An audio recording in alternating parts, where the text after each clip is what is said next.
family.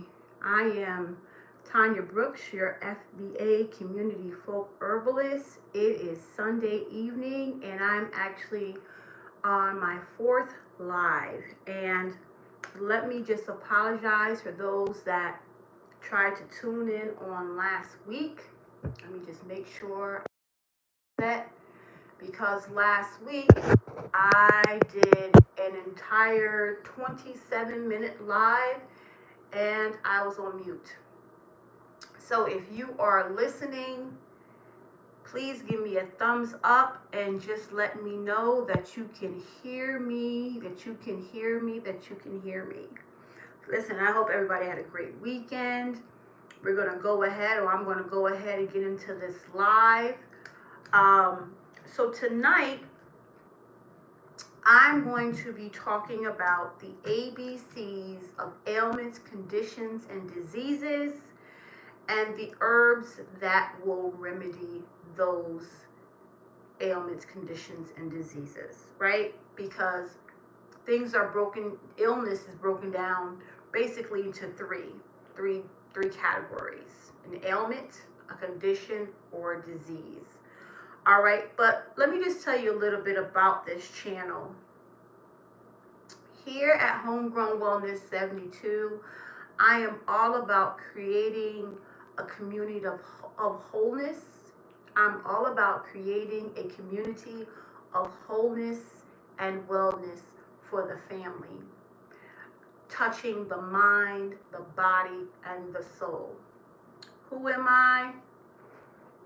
Yeah, I'm a certified herbalist, married, mother, sister, daughter. I am someone that has always desired to live a holistic lifestyle ever since I was a young girl. And I'm a servant. So let me talk a little bit about, or let me give you the definition of herbalism, and this really sums up why I became an herbalist. Granted, yes, I am from women, a long line of Gullah Geechee women who, that's what we did. We practiced the herbs and worked with the roots, because herbs come in roots, they come in flowers, and they come in leaves. So a lot of times people will hear that word root and they'll see a foundational Black American and they'll think, or they'll automatically go to, oh my goodness, does she work in roots and witchcraft and all of that foolishness? But that's what herbs are. Herbs come in the form of roots, leaves, and flowers, right? So, but the definition of herbalism, I have my notes so I can stay focused. It is the practice of the medicinal and therapeutic use of plants. Herbalism, the practice of medicinal and therapeutic use of plants, especially now as a form, of alternative medicine. I am a prime example of during the whole COVID epidemic that took place. I myself did not take the vaccine, and I can rest assured every Friday I had to get tested. So for that year and a half that I had to get tested, never came down with herbs. Never came down with COVID. But let's see, why herbs? The importance of herbs. So many benefits of using herbs for everyday complaints. Herbs teach us that we have a responsibility for the relationship of our own wellness. That's something that we learn from the use of using herbs. When we find ourselves in the midst of chronic illness, right? And I already said, Illness comes in three forms: an ailment, condition, or disease. Herbs teach us that the body is not broken, it is not ruined, right? It teaches us that the body is not broken, it is not ruined, but instead is in a state of imbalance. And I always talk about, at the end of whatever it is I'm talking about, I always talk about clarity is key, but without consistency, we have no balance. I share with my customers, listen, you want to start this herbal journey, this journey of being whole and well, you have to remain consistent. You've been maybe eating, using substances, things like that for such a long time, right? The body has been imbalanced for such a long time. Well, you can't just go through one jar of sea moss and just automatically think the blood pressure is going to go down, right? It does, but if it doesn't go completely down after the first jar, you have to remain consistent with anything in life. For it to work, for you to see the benefits, we must remain consistent. All right. So again, but instead, I'm talking about the herbs, is a state of imbalance that often can be reestablished. Okay? Most of the time it can be reestablished. Herbs can support us in the rebalancing process. That is why herbs. Okay, so now basically, so the title of this again is the ABCs of different ailment, conditions, and diseases, and the herbs that will remedy that. So I'm literally going to go over specific ailments, conditions, and diseases in letters A, B, and C. And I'm going to give you a specific herb or herbs that will remedy that particular ailment, condition, and diseases. And I basically picked some that I've had numerous customers reach out to me to remedy.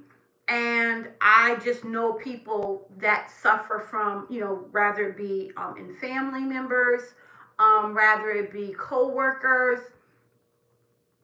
A lot of people suffer from these specific ailments. So the first one, right, and some of them I'll kind of break down the definition of what that ailment, or what the medical definition of that ailment, condition, or disease is. So the first one is acid reflux. Acid reflux and heartburn, right, are used interchangeably, right? The first thing I'm talking about is acid reflux. And basically they're saying that acid reflux and heartburn are used interchangeably, but they are not the same thing. Acid reflux occurs when the stomach acid is regurgitated up, right, into the esophagus and you don't feel it. But the reflux can lead to heartburn. So the reflux or the acid is what causes what? The heartburn. All right? And so think about it. When you're suffering from acid reflux, and I've had customers that have, your doctor, your medical doctor, will tell you that there's certain foods that you need to stay away from, foods that you shouldn't consume. I talk a lot about, and I explain the importance of eating or having a alkaline based diet as opposed to an acid based diet. Most people that have acid reflux consume a lot of acidic types of foods. All right? So they are different. Acid reflux causes the heartburn. All right? One particular herb that will help remedy that, it is ginger. Ginger is the most helpful, specifically for heartburn. All right. I make a great um, ginger sea moss gel, right? So not only will it remedy and I'm talking about ginger sea moss gel, not only will it remedy the acid reflux for coming back up, but ginger, and I specifically make ginger sea moss for people that have issues with the gut. So let's look at the connection. The acid is coming up really from the gut up through the esophagus, which is then now causing the heartburn. So a great remedy for acid reflux would definitely be not just ginger tea that you can purchase from me, but ginger sea moss as well. And we know one of the things that sea moss does is what? It destroys mucus. Okay, moving right along. Another actually condition. So the acid reflux was an ailment. It's something that we would consider an ailment, right? But acne is a condition, right? And most of the times you will see acne in teenagers, right? But you will see adults with acne. Eating a diet that is low in grease and acidic, like sodas, not drinking sodas, cutting back on fried foods, potato chips, things like that will definitely cut down on the acne. All right, but you do have some people that they get acne where on their back as well. All right. And what is one herb that is great for remedying acne? And that is chamomile. And making that into a tea would be marvelous. I myself prepare my chamomile coconut cream, coconut based soap, with an essential oil, chamomile essential oil, and actually the actual chamomile herb flower. I infuse that in the soap, and I specifically make that for people that have issues with acne, not just on their face but on their body, and they can use it as well. All right, you guys are doing well. This is a big one. Another one in the A's, and then I'm going to move on to B. Allergies. I'm talking about seasonal allergies. What is an allergy? Or what? I'm going to read off some of the symptoms of seasonal allergies. And runny nose, congestion, itchy eyes, and sneezing. Right? My son's allergies kicked in, I want to say literally like a month ago. So we're talking like March. And not just him, a lot of people. Right? You're having a hard time breathing. Your nasal passages are swollen, things like that. Of course, there's different over-the-counter medications that one can take. But one of the great herbs for seasonal allergies is an herb that I love. I don't suffer from allergies, but I drink this herb in a tea all the time. And this herb also would be great if you suffer from allergies, seasonal allergies. And I make this for my son. I can prepare a tincture for you, and that herb is stinging nettle. And the difference with my tinctures, and that's tinctures, is my tinctures are vegetable-based glycerin. I do not prepare my tinctures with 80 proof vodka, which the majority of herbalists that make tinctures prepare their tinctures with vodka. So again, stinging nettle is a great herb to remedy the condition, right, of allergies. All right. Um, the reason why it works,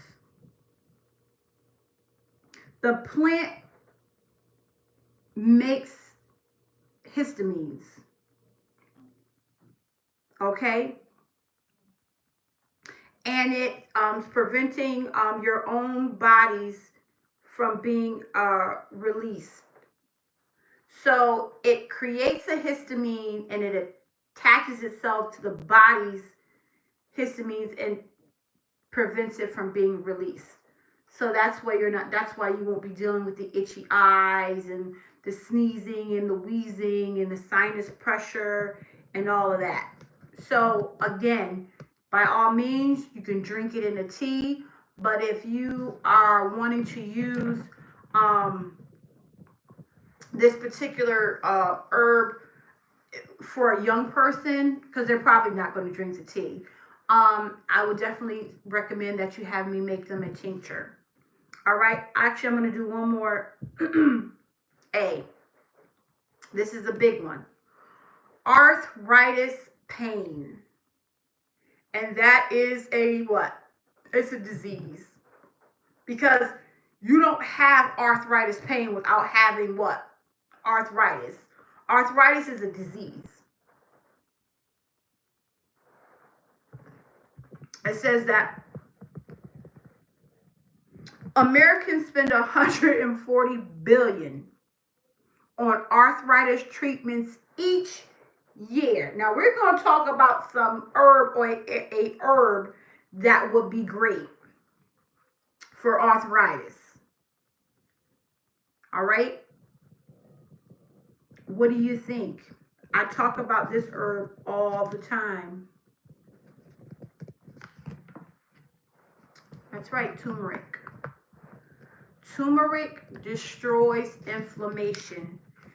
You get arthritis and you experience arthritis pain because that particular part of the body, rather be the back of the neck, the wrists, the fingers, the feet, the ankles, they are inflamed.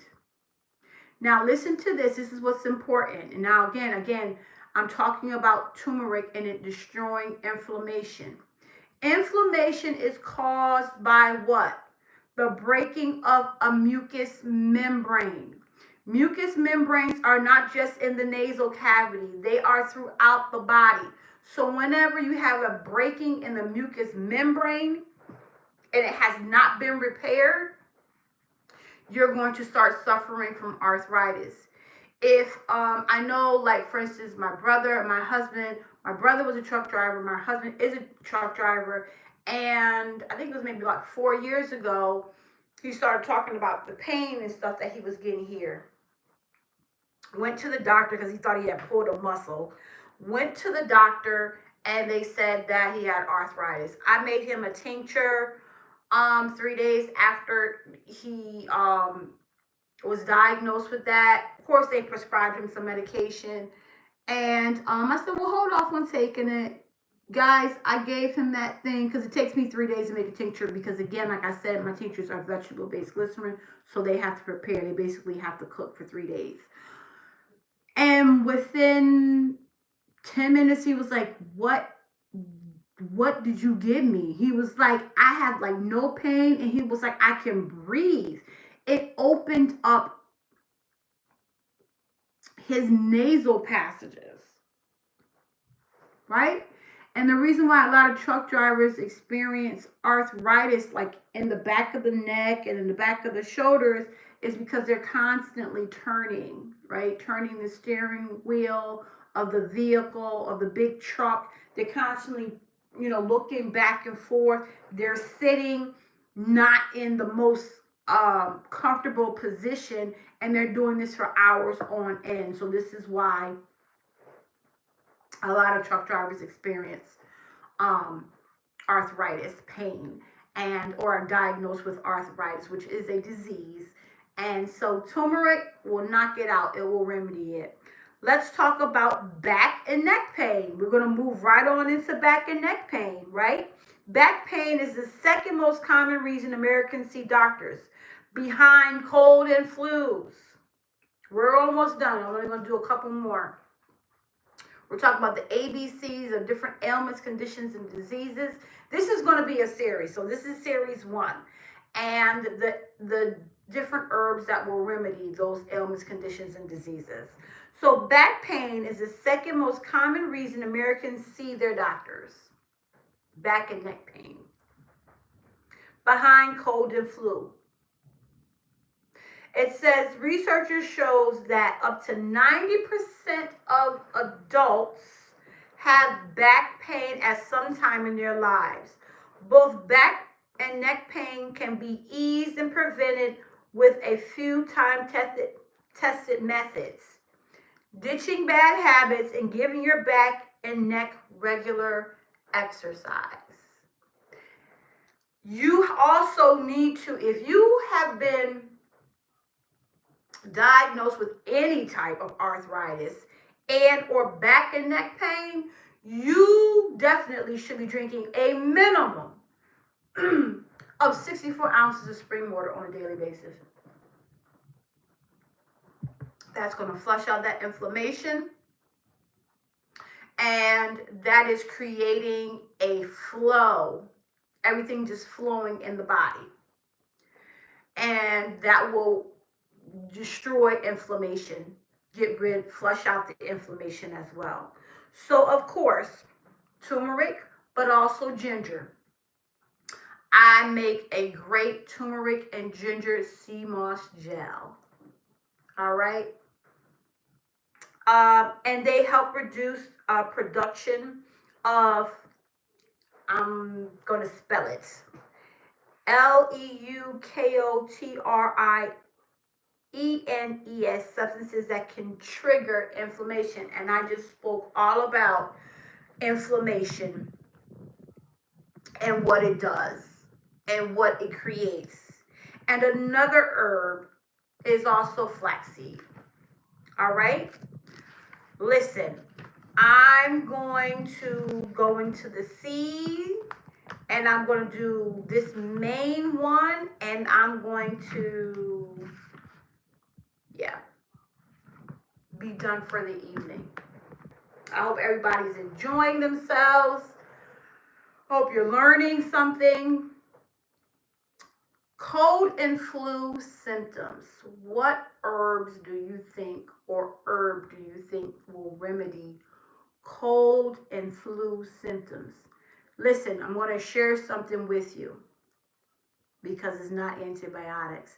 Antibiotics are highly effective at knocking out bacterial infection, but are useless against cold and flu, which are caused by viruses.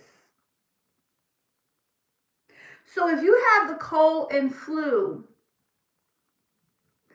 and the doctor prescribes you an antibiotic, it's going to do absolutely nothing, because the antibiotic kills bacteria, and a cold and flu is caused by a virus. So you have to build up what? The immune system. One, to prevent the virus from even being able to settle in the body.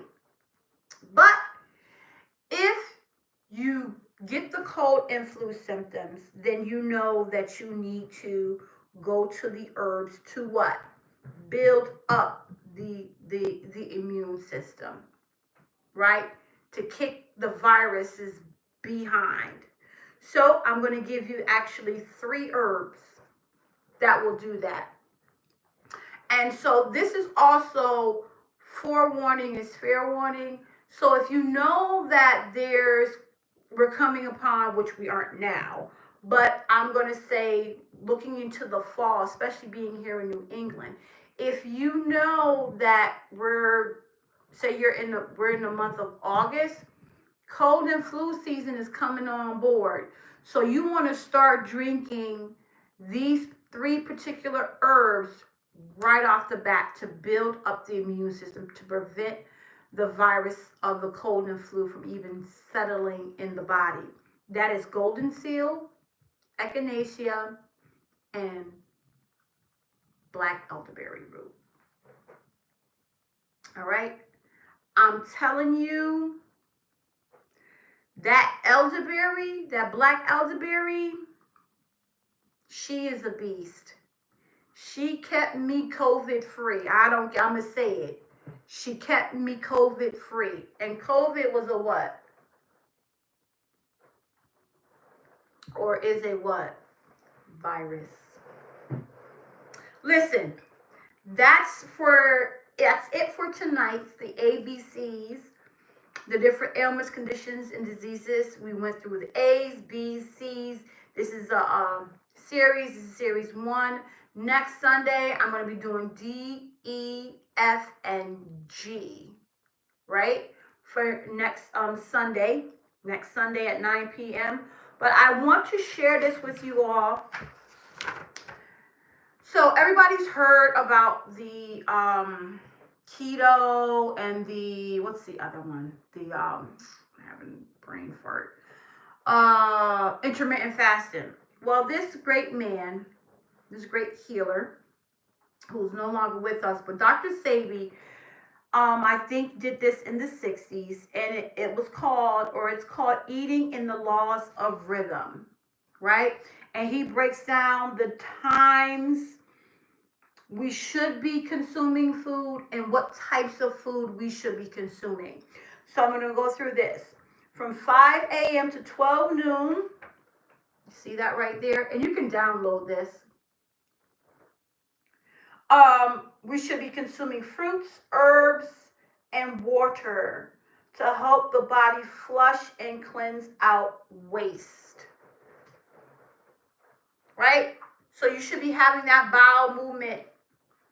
You know, maybe once you get to work, you're having a bowel movement. That's a good thing. Right? So these are the foods that the types of foods we should be consuming from 5 a.m. to 12 noon.